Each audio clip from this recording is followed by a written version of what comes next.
Bismillahirrahmanirrahim. Allahumma aftah masami qalbi li dzikrika warzuqni ta'ataka wa ta'ata rasulika wa amalan bi kitabika. Wekdal salajengipun kawula aturaken dumateng Bapak Haji Jazuli. Monggo.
Surat An-Naml ayat 22 gangsal.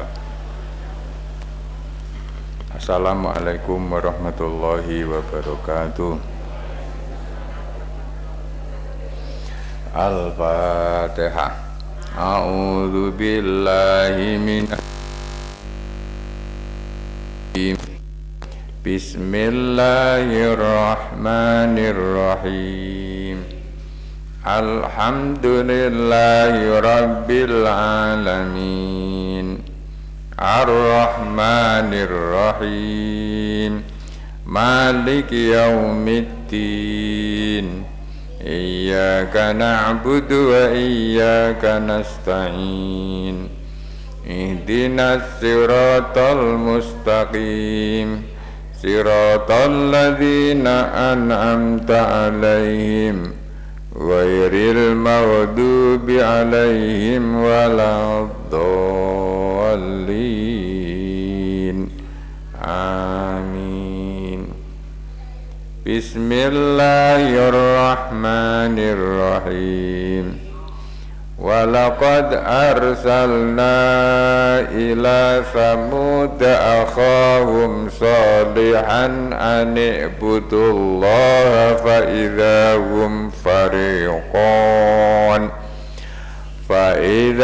hum fariqan yahtasimun. Qala ya qaumi lima tastajiluna bis-sayyi'ati qablal hasanah laula tastaghfiruna Allaha la'allakum turhamun. Qalu tayyarna bika wa biman ma'ak. Qala ta'irukum indallahi bal antum qaumun tuftanun. Wa kana fil madinati tis'atu rahti yufsiduna fil ardi wa la yuslihun. Qalu taqasamu billahi lanubayyitannahu wa ahlahu thumma lanaqulanna liwaliyyihi ma syahidna mahlika ahlihi wa inna lasadiqun. Wa makaru makran wa makarna makran wa hum yash'urun. Fanzur kaifa kana aqibatu makrihim anna dammarnahum wa qaumahum ajma'in.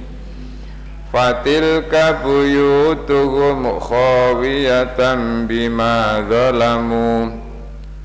Inna fi dhalika la ayatan liqaumin ya'lamun. Wa anjayna alladhina amanu wa kanu yattaqun. Wa lutan idh qala liqaumihi atatuna al-fahishata wa antum tubsirun. A'innakum latatuna ar-rijala syahwatan min dunin nisa' bal antum qaumun tajhalun. Fama kana jawaba qaumihi illa an qalu akhriju ala lutim min qaryatikum innahum unasun yatatahharun. Fa'anjaynahu wa ahlahu illa imra'atah qaddarnaha minal ghabirin wa amtarna alaihim matara fasa'a matarul munzarin. Qulil hamdulillahi wa salamun ala ibadihi alladhina astafa. Allahu khairun amma yushrikun. Amman khalaqas samawati wal arda wa anzala lakum minas samai ma'a fa anbatna bihi hadaiqa dhata bahjah ma kana lakum an tambitu syajaraha a'ilahum ma'allah bal hum qaumun ya'dilun. Amman ja'alal arda qararan wa ja'ala khilalaha anharan wa ja'ala laha rawasiya وَجَعَلَ لَهَا رَوَاسِيَ وَجَعَلَ بَيْنَ الْبَحْرَيْنِ حَاجِزًا أَإِلَٰهٌ مَّعَ اللَّهِ بَلْ أَكْثَرُهُمْ لَا يَعْلَمُونَ أَمَّن يُجِيبُ الْمُضْطَرَّ إِذَا دَعَاهُ وَيَكْشِفُ السُّوءَ وَيَجْعَلُكُمْ خُلَفَاءَ الْأَرْضِ أَإِلَٰهٌ مَّعَ اللَّهِ قَلِيلًا مَّا تَذَكَّرُونَ أَمَّن يَهْدِيكُمْ فِي ظُلُمَاتِ الْبَرِّ وَالْبَحْرِ وَمَن يُرْسِلُ الرِّيَاحَ بُشْرًا بَيْنَ يَدَيْ رَحْمَتِهِ أَإِلَٰهٌ مَّعَ اللَّهِ تعالى الله عما يشركون.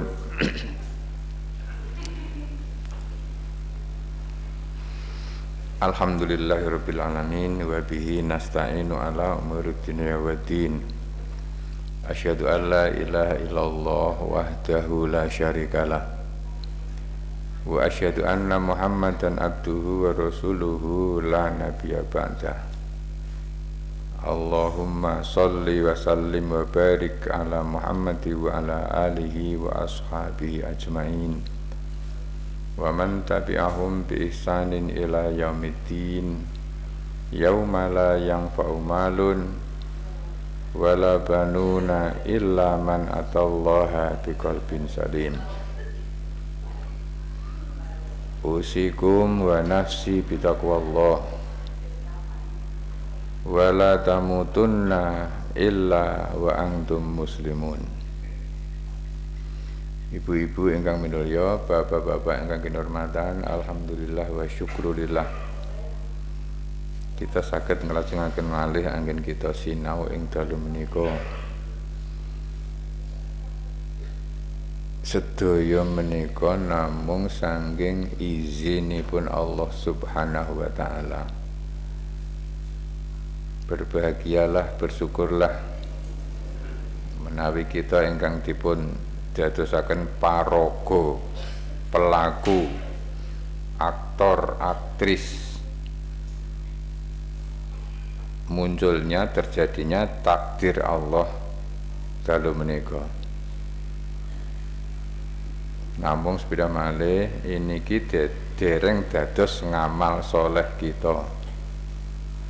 Ini baru ujian, kita diuji, dikasih kesehatan, dikasih kemampuan, bisa datang ke sini, bisa bersama-sama di tempat ini. Ujiannya akan lulus, satu kalau niatnya benar, dua kalau memang dilakukan dengan penuh keikhlasan. Artinya ikhlas itu memang benar-benar panji saestu badhe kepengin nambah ngilmu. Enten ilmu, enten pengetahuan niku mboten sami. Ya, pengetahuan kita kedah teng sekolahan, nek ngilmu itu ada di mana-mana. Kalau ilmu ini berhasil kita peroleh, maka ini menjadi kunci segala kebaikan di dalam kita beribadah kepada Allah Subhanahu wa taala. Tapi kalau kita gagal mendapatkan ilmu yang bagaimana? Ilmu yang bermanfaat, ilman nafi'ah. Rasulullah dipun dawuhaken dening Allah Subhanahu wa taala supados tansah nambah ngilmu. Wa qul rabbi zidni ilman. Ucapna Muhammad, Rabbi ya Allah zidni, mugi paduka nambah dumateng kula, nambah ilman ngilmu. Artinya Rasulullah Sallallahu alaihi wasallam saja masih diperintahkan oleh Allah untuk selalu menambah ilmu. Alhamdulillah. Cuman ilmu itu ada yang manfaat, ada yang tidak manfaat. Ada ilmu yang bisa mendatangkan kebaikan, ada ilmu yang hanya mendatangkan kejelekan. Maka agar ilmu yang kita pelajari ingkang kita sinau menika saged dados ngilmu ingkang manfaat, salah satu caranya adalah agar tempat ilmunya bersih, tempatnya juga harus bersih. Kalau tempatnya bersih, ilmunya kotor, mungkin bermasalah. Ilmunya bersih, tempatnya kotor, ilmunya bersih, bermasalah.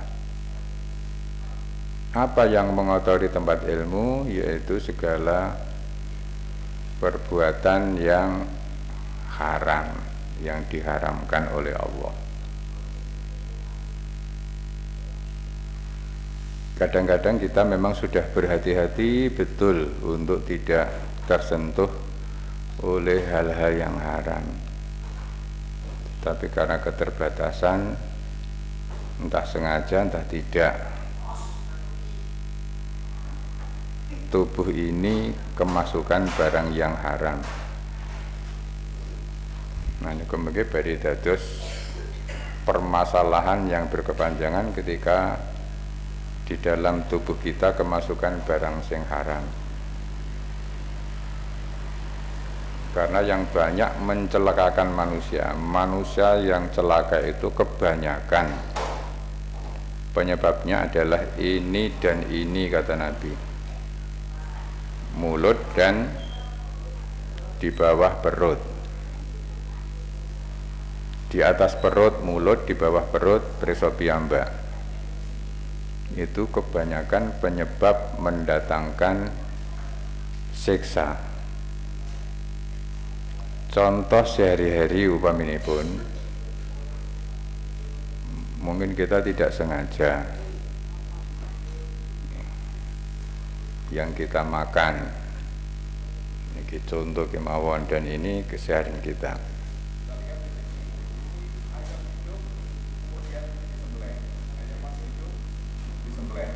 Coba lihat lehernya dia lebih lebar. Tadi ketika dipotong di sini, ya, ada kontraksi dari kulit di sini akan, ya.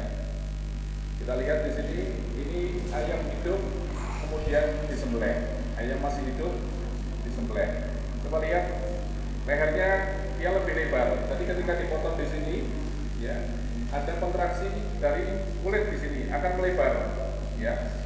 Ada bekas di sini, saluran makanan, saluran nafas juga tertarik, ya, sehingga kita bisa membedakan ini bentuk ayam hidup yang kemudian disembelih. Kita akan belajar sekarang seperti apa ayam tiren itu. Teman-teman, ini lihat, ini contoh ayam tiren, ayam mati kemarin, ya. Ayam yang sudah mati kemudian dia disembelih, ya, disembelih. Tapi sesungguhnya bukan disembelih, dia hanya dilubangi, ya, seperti ini, ya. Ini contohnya. Jadi ayam yang sudah mati disembelih, tidak ada kontraksi dari kulit sehingga tidak akan tertarik. Di sini mungkin juga saluran nafas, saluran makan tidak bisa terpotong, ya. Ini yang banyak terjadi di masyarakat dan kita harus hati-hati. Biasakan kita membeli ayam, ya, yang masih utuh, yang masih ada lehernya, sehingga kita bisa mengenali apakah itu ayam tiren atau bukan, ya. Dari bau ayam tiren lebih menyengat karena sudah ada busukan di sana. Teman-teman, sekali lagi, ini ayam tiren, ya. Kemudian ini ayam yang masih hidup disembelih, sangat berbeda. Hati-hati, kita umat Islam hukumnya haram memakan bangkai. Ayam tiren adalah bangkai, bukan di sana. Teman-teman, sekali lagi, ini ayam tiren, ya. Kemudian ini ayam yang masih hidup. Bentene niki lukanya lebar, soalnya masih hidup itu langsung kontraksi tertarik. Nenek sing niki mboten iso menarik wong wis ora ning nyawane. Ayamnya sudah mati sehingga luka itu hanya sebatas yang dilukai.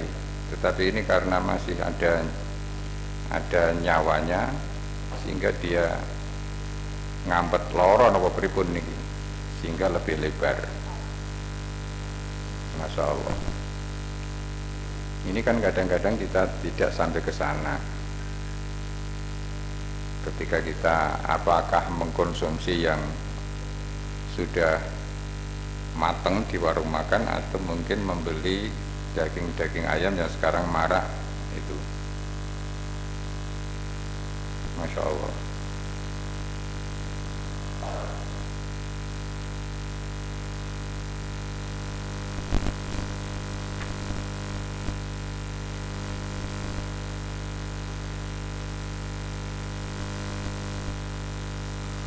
Niki wau sing disembelih, ayam hidup yang disembelih lukanya lebar. Pitik mati disembelih lukanya terbatas. Niki tuku ingkung ke rumah makan. Niki ayam goreng pun mateng niki. Ternyata le nyembelih gur ngeten niki. Bandingkan dengan ini dan dengan yang ini. Nah ini salah satu uratnya belum terpotong. Ini kan ada dua yang harus dipotong, urat saluran makanan dan urat saluran pernafasan kudu tugel kabeh. Yang mboten tugel masih digolongkan bangkai. Niki beres-berese niku enten biayi tumbas ingkung ke rumah makan. Bareng diperiksa lho kok gulune kok kurdi sudet sithik ngeten niki. Padahal niki tuku ingkung putuh, masyaallah. Pramila menawi tumbas ayam potong kedah ngertos gulune. Nek sing teng pinggir jalan atau di tempat-tempat penjualan ayam kampung yang di pasar niku ora sengara li arep golek gulune. Mungkin gulune wis didol dhewe. Termasuk menawi tumbas ayam goreng sing pun mateng. Nah niki coba. Paling ora ya swidak 80-an ewu to niki nek ayam goreng niki. Lagek bareng ditiliki niki sembrane ngeten niki. Ini dari rumah makan ternama di Klaten, tapi saya tidak boleh menyebutkan namanya. Artinya kalau tubuh menawi badan menika kemasukan barang haram, menjadi racun di dalam tubuh kita, meracuni tubuh biologis kita, nanti mendatangkan penyakit fisik, meracuni ruhiyah kita, meracuni hati dalam arti ruhiyah, atine atos dikuandani angel. Itu ketika hati sudah keras. Tinggung ibadah yo angel. Meskipun ilmunya banyak, tetapi kalau hatinya keras, ilmunya nggak bisa turun ke hati. Guru mandek teng berkitok, masuk di otak, berhenti di sini. Nek nggo ngeten nggih pinter wong apal. Nggo debat, nggo diskusi pinter. Nggo ceramah memukau, tetapi arep nglakoni abot. Barangkali mbok pilih menika kangge semacam napa introspeksi ya gene to. Aku ngerti nek barang kaya ngene iki becik ning arep nglakoni kok abot banget iki ya gini. Nah ini salah satu penyebabnya. Kaya ngono iki barang sing ala ning kok nglakonine kok gampang banget. Masya Allah. Jadi yang paling berbahaya meracuni ikhlasnya keracunan, niatnya keracunan, jujurnya keracunan. Maka yang datang nanti hal-hal yang memicu, memudahkan untuk berbuat maksiat.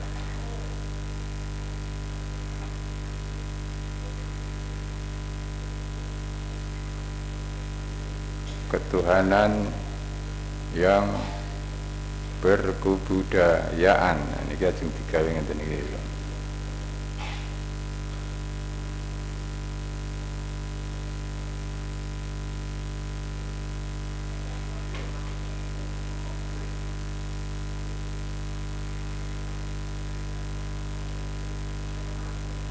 Bonus mawon niku.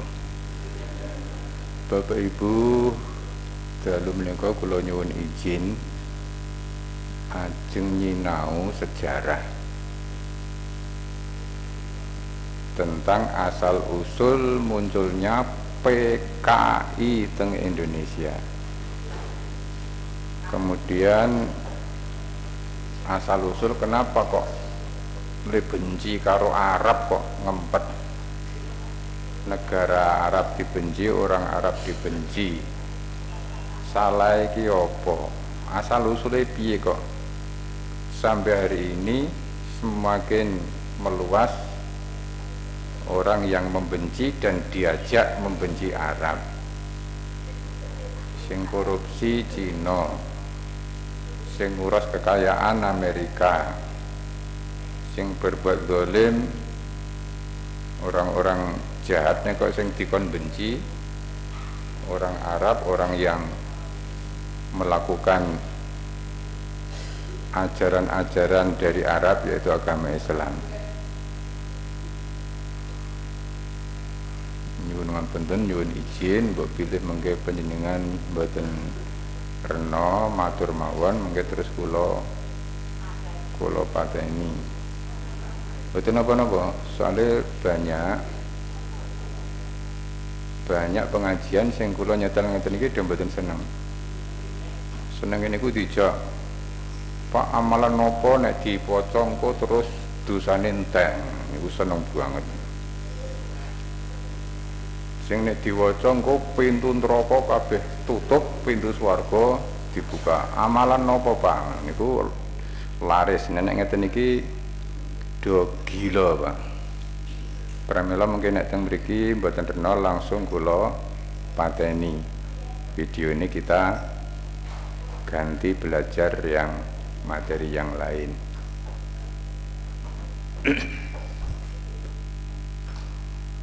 Kita mengundang pakar, beliau adalah penasihat Keraton Yogyakarta hari ini masih.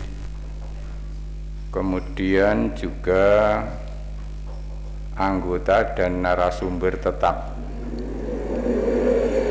kajian FGD, Forum Grup Diskusi Pancasila di UGM Yogyakarta sampai hari ini masih, dan juga pakar di beberapa tempat yang lain.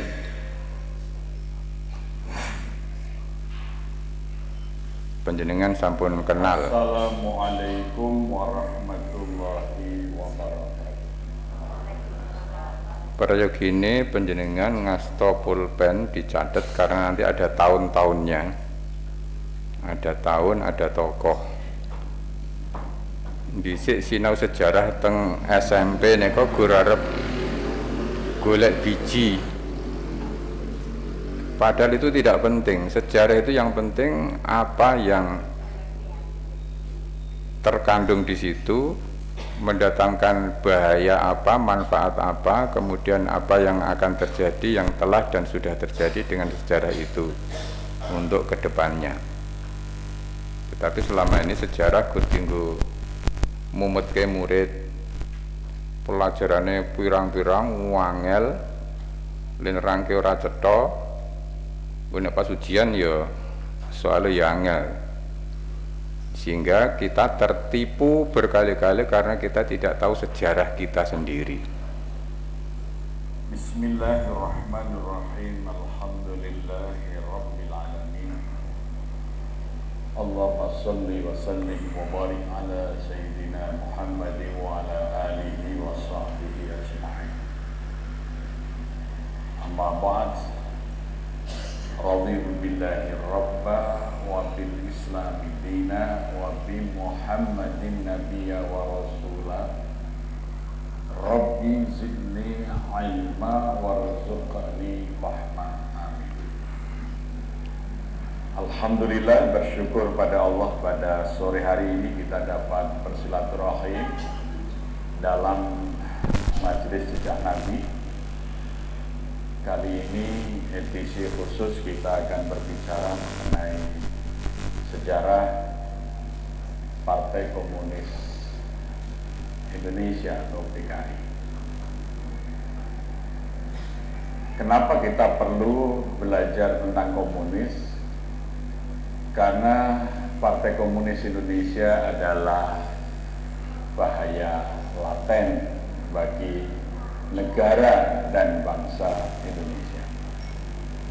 Artinya sebuah potensi bahaya yang sewaktu-waktu bisa muncul, bangkit dan eksis kembali. Maka disebut bahaya laten.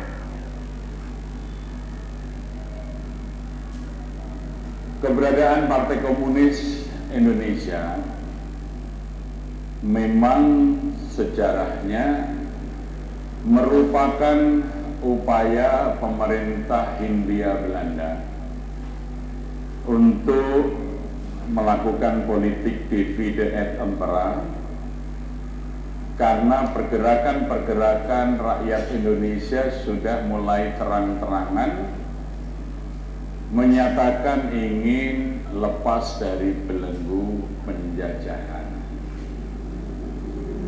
Bermula dari tahun 1901. Ini memang diciptakan oleh Londo untuk memecah belah umat Islam, memecah belah bangsa Indonesia, agar Londone tidak ada yang melawan untuk menguras kekayaan dan menjajah di bumi Nusantara ini. Ketika Umar Barsandidi, Al-Fakir Al-Mansur, tokoh-tokohnya, Idris Shihab mendirikan wadah organisasi bagi ulama-ulama di seluruh Hindia Belanda yang diberi nama Jamiat Khair atau Jamaat Khair.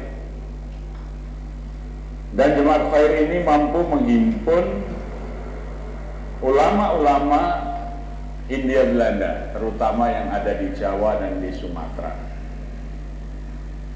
Pada tahun 1901 tadi, awal munculnya para ulama untuk membentuk Jamiatul Khair atau Jamaatul Khairat. Kemudian tahun 1903 Jamiat Khair ini mengadakan seminar tentang khilafah. Seminar tentang khilafah 1903, di mana pada saat itu diundang salah satu pembicara dari kekhalifahan Turki Utsmani yang waktu itu masih ada, yaitu dikirim sebagai narasumber dari kekhalifahan Turki Utsmani, namanya Muhammad Amin Bey. Muhammad Amin Bey, B-E-Y. Muhammad Amin Bey di dalam materi ceramahnya menyampaikan dalil-dalil dan dasar-dasar yang menyimpulkan satu pemikiran bahwa kaum muslimin haram tunduk pada penguasa kafir. Inilah yang menjadi batu pencetus lahirnya semangat kemerdekaan. Inilah awalnya orang bermimpi untuk merdeka. Sing mimpi sing ithik-ithik wong Arab niki wae. Iki dijajah kok meneng wae. Haram kowe iki tunduk karo pemerintah kafir. Si lek kepengin merdeka, justru malah orang Arab iki dijajah kok meneng wae. Awal mula ada pemikiran kepengin merdeka dari penjajahan Belanda. Jadi dari Kongres Khilafah ini muncul satu pendapat dari para ulama seluruh Hindia Belanda bahwa kaum muslimin haram tunduk pada penguasa kafir. Maka kemudian segera direspon oleh pemerintah kolonial Hindia Belanda dengan diterbitkannya Stadblad nomor 26 tahun 1903. Stadblad niku undang-undang nomor 6 tahun 1903. Peraturan sing gawe Londo. Yang pertama adalah isinya melarang kunjungan orang-orang Arab ke Indonesia, karena orang-orang Arab ke Indonesia ini dituduh sebagai provokator karena melakukan provokasi, yaitu tidak mau tunduk pada penguasa kafir. Maka dimunculkan semangat anti Arab oleh pemerintah Hindia Belanda. Mulai dimunculkan gagasan-gagasan Islam kita itu tidak sama dengan Islam Arab. Islam kita itu Islam sopan, Islam yang toleran. Islam Nusantara itu Islam sejati. Islam Arab itu Islam abal. Sejak 1903 sampai hari ini saya diuri-uri kuwi nasihate penjajah London itu masih dikujengi. Ya, kira-kira begitu. Jadi dibuat gap antara umat Islam Indonesia dengan umat Islam Arab. Ya. Jadi sejak muncul atau timbulnya sebuah pemikiran bahwa bangsa ini harus lepas dari belenggu penjajahan. Di dalam Stadblad itu juga melarang para sultan dan raja-raja di seluruh wilayah Hindia Belanda pergi haji, karena dikhawatirkan mereka akan terpapar idealisme atau ideologi pan-islamisme, yaitu kesadaran untuk revival atau bangkitnya kembali kekuatan Islam. Sehingga tidak ada raja-raja dan sultan yang berhaji, termasuk Jogja, Solo, Mangkunegaran, Pakualaman tidak berhaji bukan karena mereka tidak mau melaksanakan rukun Islam, karena memang ada larangan dari pemerintah Hindia Belanda.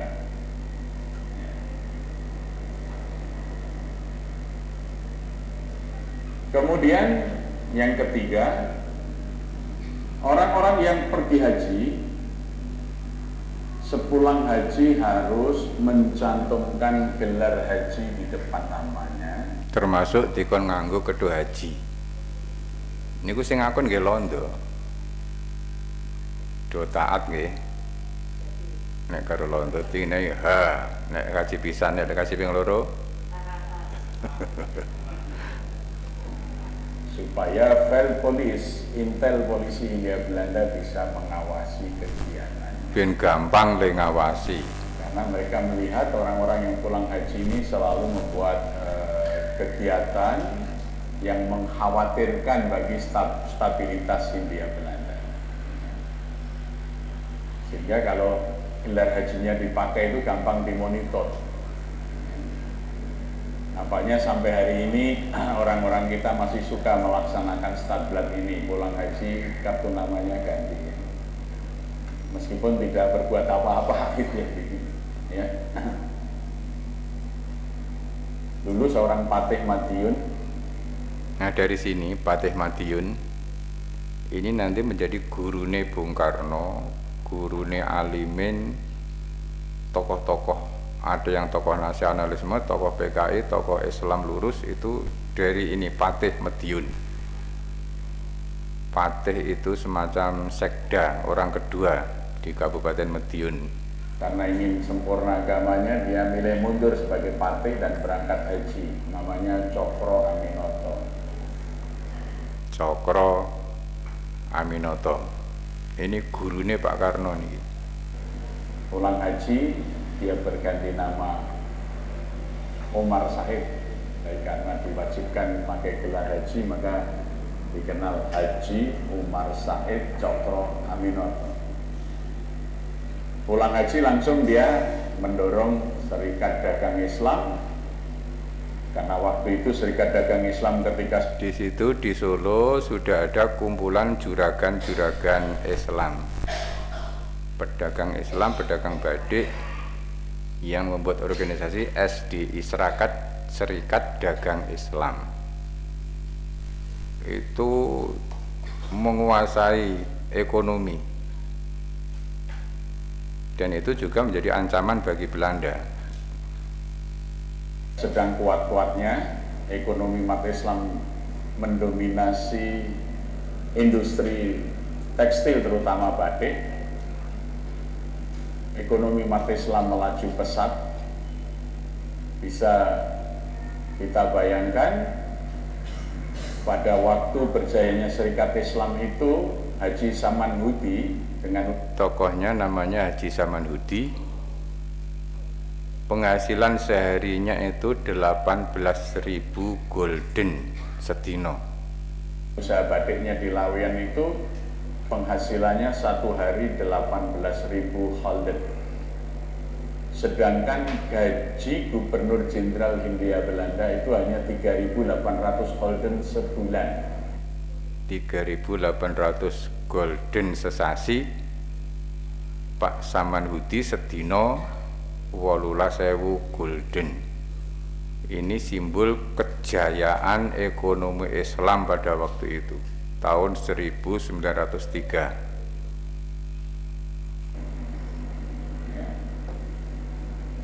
Jadi ketika umat Islam ini berserikat di dalam ekonomi dan jadi sangat kuat ekonominya, ini luar biasa. Maka Anda bisa lihat kalau ke Solo, ke Laweyan, itu gedung-gedung, rumah-rumah bangunannya mewah-mewah di zamannya dulu, karena kuatnya ekonomi kaum muslimin. Maka kemudian pemerintah Hindia Belanda menghancurkan Serikat Dagang Islam ini dengan cara mendatangkan Serikat Hokian dari Cina.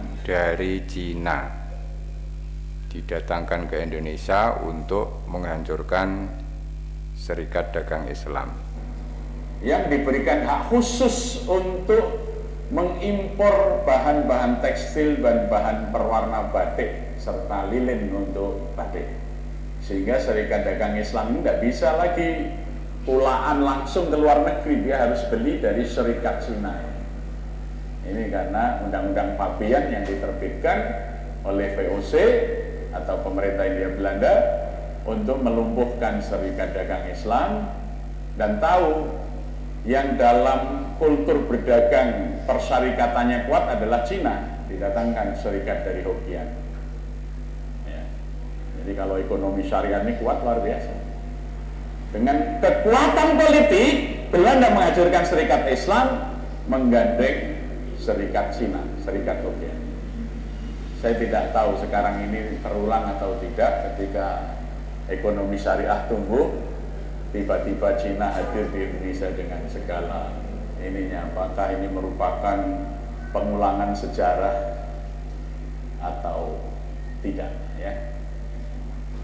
Tapi bahwa Belanda dulu takut dengan tumbuhnya ekonomi kaum muslimin dengan Serikat Islam, karena Serikat Islam menyatakan bank-bank konvensional yang berbasis riba seharusnya diberhentikan dan diganti dengan bank-bank yang berdasar syariat yang tidak boleh lagi ada riba.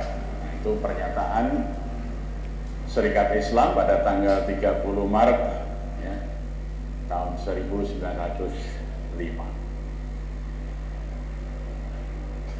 Jadi kalau kita belajar sejarah, kita melihat bau-baunya kok ada kemiripan ya. Jadi ketika ekonomi syariat itu tumbuh, kemudian Serikat berikan privilege khusus untuk memperlemah kekuatan Serikat Islam.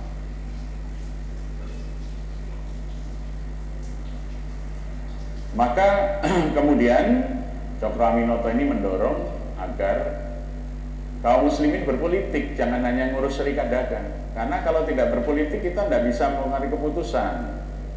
Maka pada tahun 1911 Serikat Dagang Islam berubah menjadi Serikat Islam sebagai gerakan politik. 1911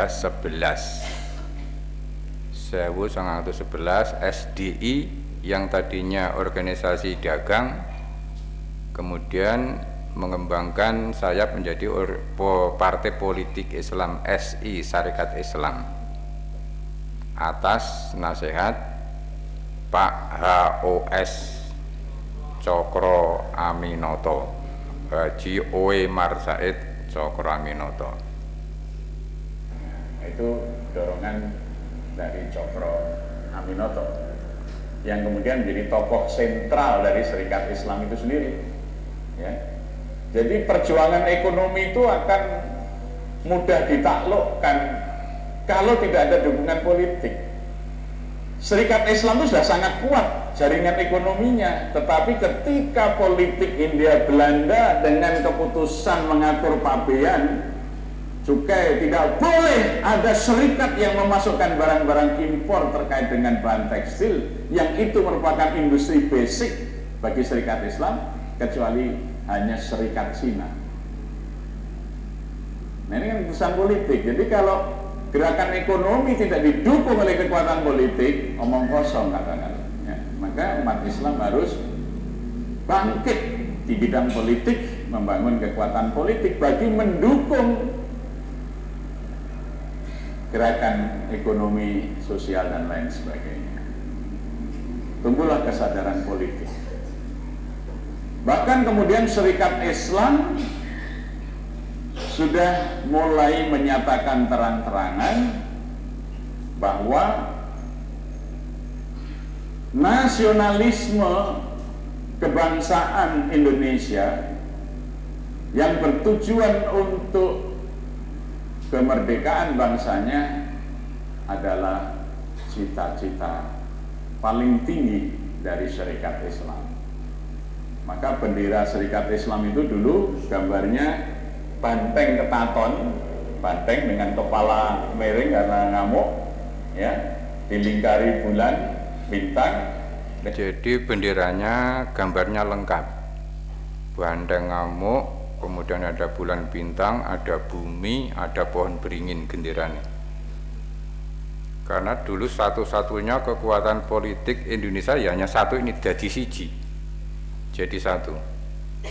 Kemudian terus dong gawe partai dewe-dewe, ene sing nganggo simbol kepala bandeng, ene sing nganggo simbol jagat, ene sing nganggo simbol bulan bintang.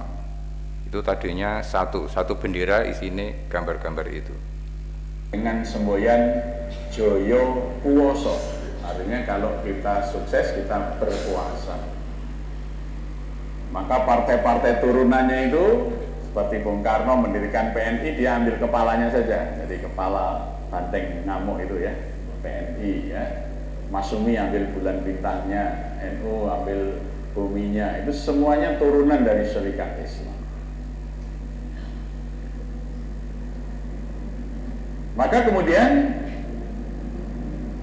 pemerintah Belanda tidak bisa secara keras melarang gerakan-gerakan yang betul-betul didukung rakyat, karena pengaruh Cokro Aminoto dengan SI-nya itu mengalahkan pengaruh para sultan dan raja-raja. Belanda sudah ketir-ketir ini menghadapi SI, tetapi nggak berani terang-terangan untuk melawannya,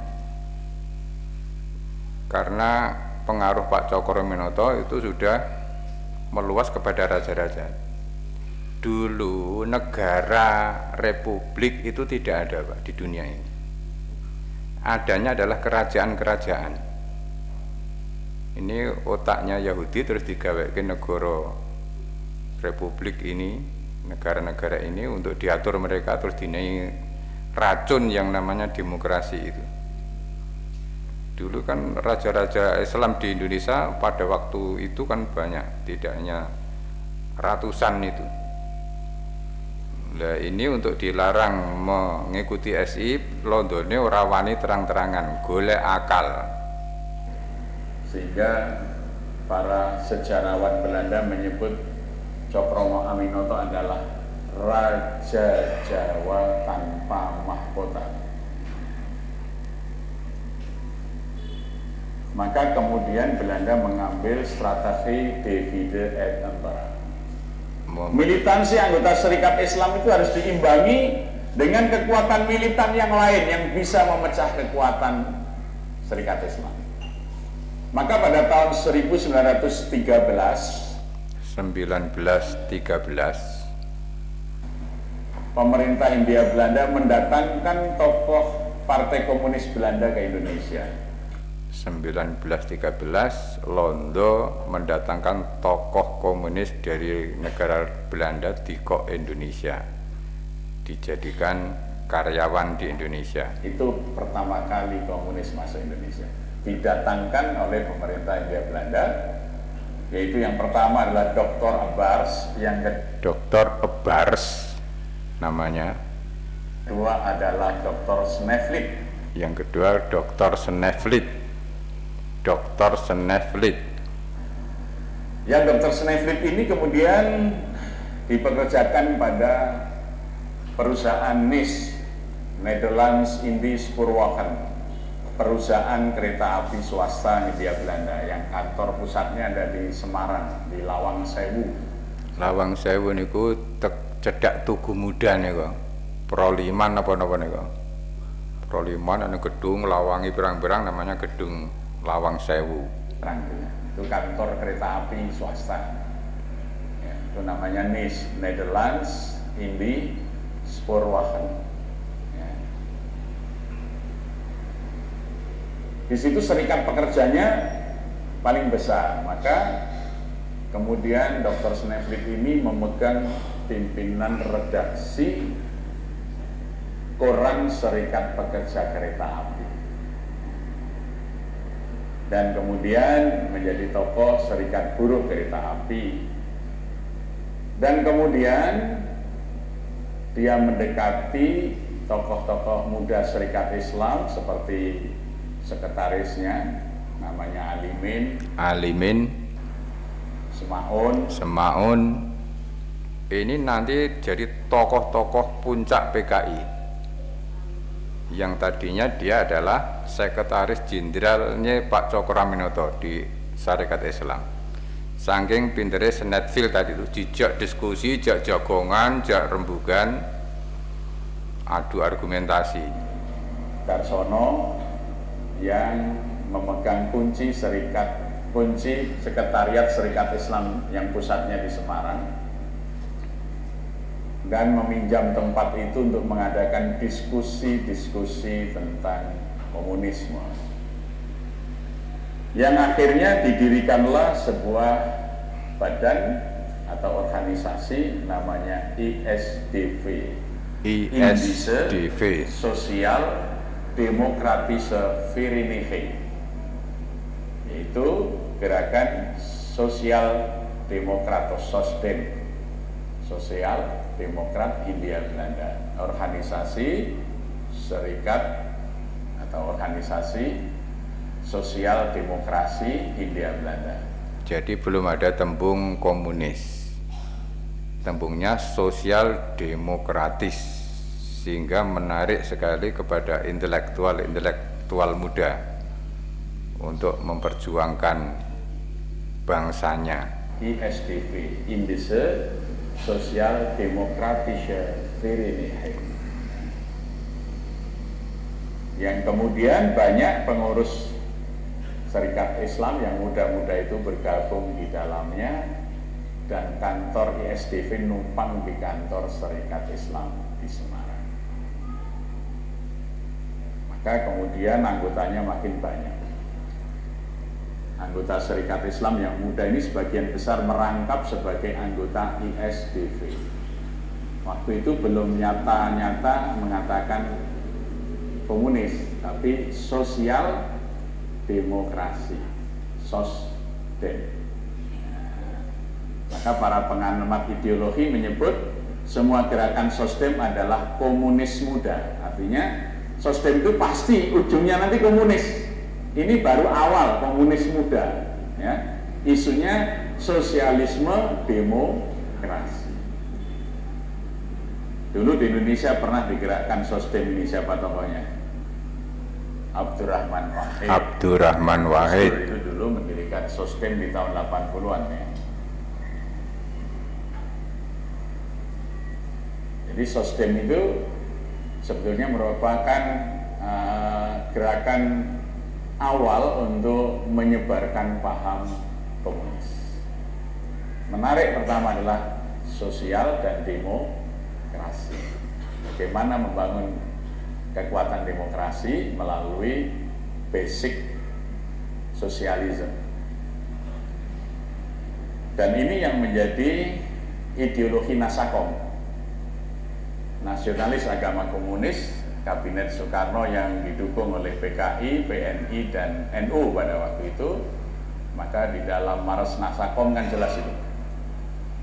Acungkan tinju kita satu persatu, bulat semangat kita, ayo terus maju.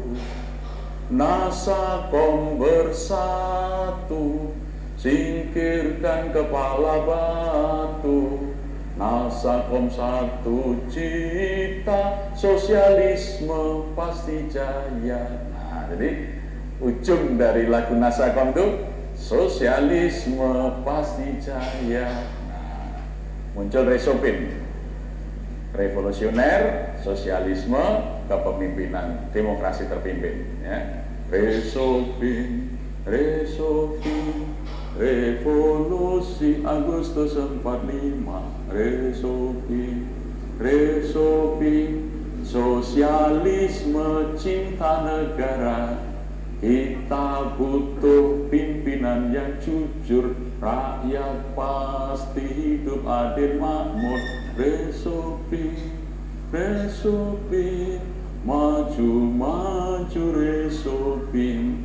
Kita butuh murah sandang pangan, minggir minggir pimpinan yang curang. Resopin, Resopin, hidup hidup Resopin. Kata kuncinya ketemu di situ. Sosialisme cinta negara. Kalau tadi sosialisme pasti jaya.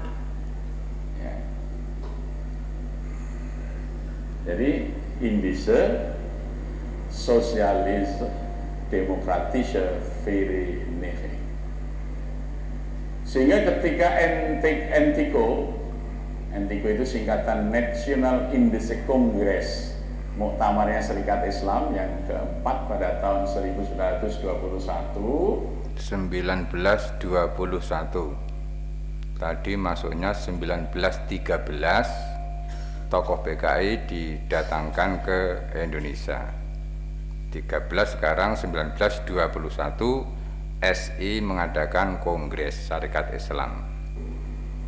Itu karena semangat muda untuk menganut Marxisme, komunisme sebagai peso analisa perjuangan. Tapi komunisme waktu itu belum ada doktrin ateis, karena waktu itu di Komintern, Komunis Internasional, masih berlaku doktrin Trimitov. Ya. Maka masih banyak Serikat Islam yang menjadi dua anggota rangkap sebagai anggota SI tapi juga anggota ISDP. 1921 dalam NTICO di Surabaya, Haji Agus Salim berdebat dengan tokoh-tokoh muda seperti Semaun, Alimin yang menghendaki bahwa Serikat Islam tidak menggunakan Marxisme, komunisme sebagai alat perjuangan. Agus Salim sempat mengatakan, kalau soal Marxisme, Nabi Muhammad itu lebih Marxis daripada Karl Marx sendiri di dalam membela rakyat kecil. Apa sih Marxisme itu? Marxisme adalah semangat membela wong cilik, membela rakyat kecil. Itu kan Islam kan sangat gigih itu.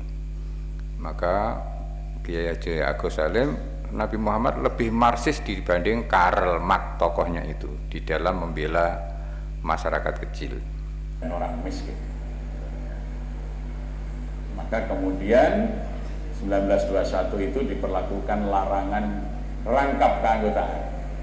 Silakan memilih, kalau mau SDP tidak boleh jadi anggota SI, kalau SI, ya SI tidak boleh merangkap anggota ISDP. Maka Entiko keempat itu terjadi perpecahan, muncullah SI putih, SI murni, dan SI merah. SI yang anggotanya sudah terpapar paham Marxisme, komunisme. Jadi Serikat Islam berhasil dipecah. Cita-citanya Belanda menggunakan politik divide et impera sudah tercapai. Kekuatan Islam yang sangat kuat waktu itu sudah terbelah menjadi Serikat Islam Merah dan Serikat Islam Putih. 1913 dimasukkan, 1921 sudah berhasil memecah kekuatan pro kemerdekaan itu.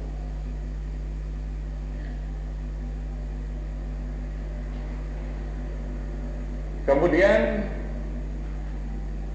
Serikat Islam Merah ini jargon-jargonnya selalu menggunakan jargon Serikat Islam, yaitu rakyat, membela rakyat, tanah untuk orang miskin dan lain sebagainya. Maka mereka kemudian tidak mau lagi setelah kuat memakai nama Islam, maka mereka merubah menjadi Serikat Rakyat. Jadi SI merah menjadi Serikat Rakyat namanya. Jadi sudah jelas-jelas pisah. Serikat Rakyat ini diketahui oleh seorang tokoh intelektual muda yang dulu juga aktif di Serikat Islam, seorang anak bupati dari Tuban, namanya Raden Mas Tirto Adisuryo. Raden Tirto Adimas Tirto Adisuryo, anak Bupati Tuban, yang biografinya ditulis oleh Pramodo Anantatur di dalam tetralogi Bumi Manusia, Anak Semua Bangsa, Jejak Langkah, dan Rumah Kaca. Itu mbah buyutnya Dewi Yul, ya. Mbah buyutnya Dewi Yul, kenal mboten? Rapopo ora kenal. Itu namanya Raden Mas Tirto Adisuryo, itulah tokoh sentral Serikat Rakyat yang semula anggota SI, jadi SI Merah dan menjadi Serikat Rakyat. Dan kemudian Serikat Rakyat pada tahun 1924 menjadi partai politik dengan nama Partai Komunis Hindia Belanda. Partai Komunis Hindia Belanda berdiri tahun 1924. Indonesia dereng enten niki. Indonesia ini munculnya 1945, iki lagi 1944. Jadi yang bermimpi untuk merdeka pertama kali adalah ulama-ulama yang dimotivasi oleh dari Turki tadi, dari Arab itu. Itulah cara Belanda memecah belah bangsa, memecah belah umat. Sampai hari ini pecah belah ini semakin ajur mumur dari cilik-cilik nih kok. Islam sudah berkeping-keping. Dulu kuwi agamanya apa? Islam pun meneng wong. Agamanya apa Mas? Islam. Nek saniki Islam. Islam apa? Pirang-pirang jawane, Islam Nusantara, Islam sejati. Masya Allah. Itulah hebatnya Belanda, dan sampai hari ini kita akan dipecah belah terus agar kita sibuk. Kemarin kasus wayang rung rampung, wis kasus anjing menggonggong muncul lagi. Ini adalah pekerjaan mereka. Nah ini kita mawon, gerak kesel diri. Waktu pun sampun dumugi, ini 1 jam 20 menit. Mbok menawi kepareng nanti kita lanjutkan, nek mboten nggih kita membahas yang lain. Mekaten Bapak Ibu matur nuwun, mbok bilih tenatur kula ingkang kirang prayogi, ingkang damel kirang penggalih, saestu kula nyuwun agunging pangapunten. Assalamualaikum warahmatullahi wabarakatuh. Mekaten Bapak-bapak, Ibu-ibu, pengawasan kalpun salim dalu punika. Monggo kita akhiri kanthi kafaratul majlis. Subhanakallahumma wa bihamdika asyhadu alla ilaha illa anta astaghfiruka wa atubu ilaik. Wassalamualaikum warahmatullahi wabarakatuh.